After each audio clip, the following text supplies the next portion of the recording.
Ang mahal mag-anak dito. So mapapaisip ka lang talaga, last na talaga to. I'm good at 3 or...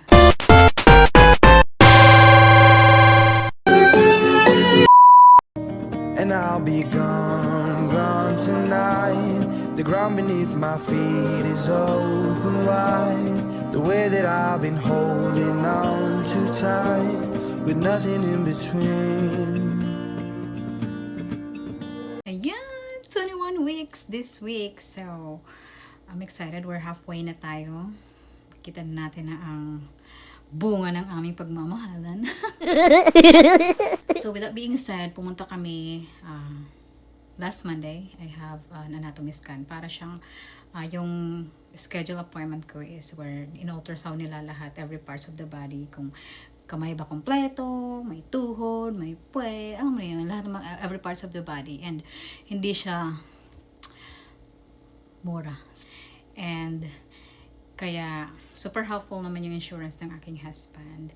Magkano yung ginastos namin and magkano na yung nagastos namin the whole throughout of this pregnancy. And hindi ko akalain na grabe, ang mahal na mag-anak dito. So mapapaisip ka na lang talaga, last na talaga to.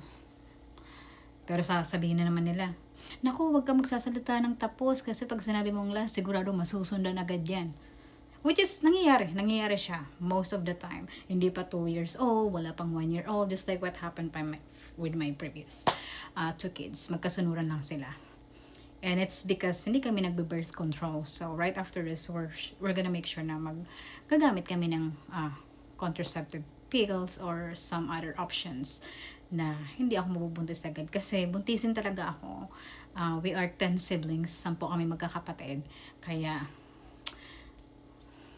I'm good at 3 or maybe after, 6 years again, another one. But it depends on our situation kasi gusto ko rin makatulong sa husband ko.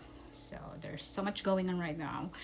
And good news is everything went well. I just got the results today and explaining there, and everything is normal, looks normal based on the ultrasound and stuff. Kasi aside from the ultrasound here, pumasok din sila sa aking kuweba just to find out and check yung spine ng baby, yung some other angles, just making sure everything is formed and normal.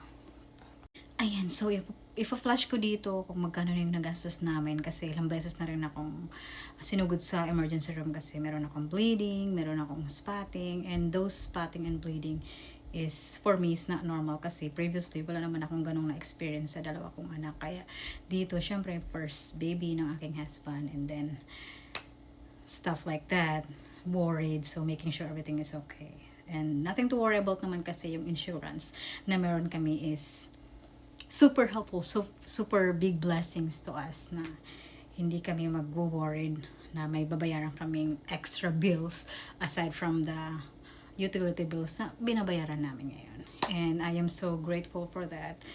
And ito na yung aming total na nagastos.